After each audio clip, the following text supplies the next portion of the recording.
নমস্কার বন্ধুরা, speed record Bengal চ্যানেলে আপনাদের সবাইকে স্বাগত। আজকে আপনাদের কাছে আমি একটা শেয়ারের কথা বলবো। এটা হচ্ছে এইচডিএফসি ব্যাংক।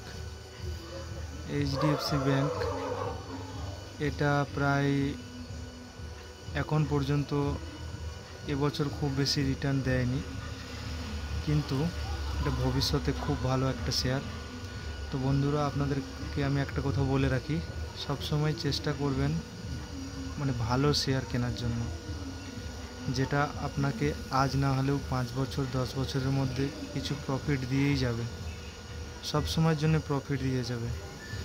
এখন আপনারা দেখতে পাচ্ছেন এই যে একটা ইউর মতো শেপ বানাচ্ছে, ইউয়ের মতো। এটা আমার যতদূর মনে হয় 1800-র উপর ক্রস করতে পারে 2-1 মাসের মধ্যে। তো সেখানে আপনারা মোটামুটি ভালোই পার্সেন্টেজ পেয়ে যাবেন, প্রফিট বুক করতে পারবেন। তো আমার মতে আপনারা এই শেয়ারটা 1600 থেকে 1650 বা 60-এর মধ্যে কিনতে পারেন। এক্ষেত্রে এটা ভালো সুযোগ এই শেয়ারের জন্য।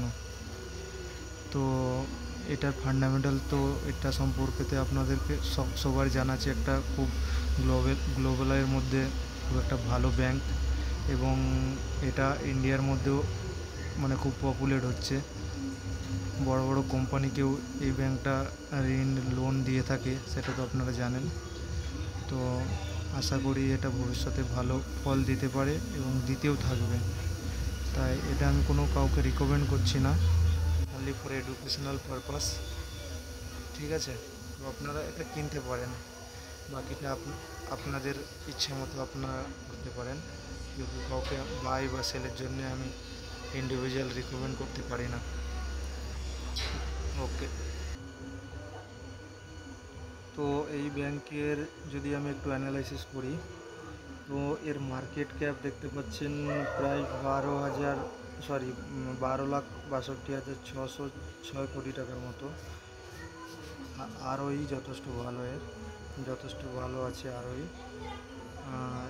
প্রফিটটাও দেখতে পাচ্ছেন এবছর একটু প্রফিটটা এর কম, এই কোয়ার্টারে এর প্রফিটটা একটু কম আছে আগের বারের তুলনায়। মার্চের তুলনায় এবারে কম আছে, বাট তবু ভালো কোম্পানি যেহেতু, এটা ডিপেন্ড করে না এর মধ্যে। তো আপনারা দেখতে পাচ্ছেন ফরেন ইনস্টিটিউশনের মধ্যে অনেক ইনভেস্টমেন্ট আছে এই শেয়ারটা, মিউচুয়াল ফান্ডেও অনেক ইনভেস্ট আছে, রিটেলের কাছেও আছে। ঠিক আছে, তো আমার মনে হয় এই শেয়ারটা কিছু দিনের মধ্যে ভালো রিটার্ন দিতে পারে। ঠিক আছে।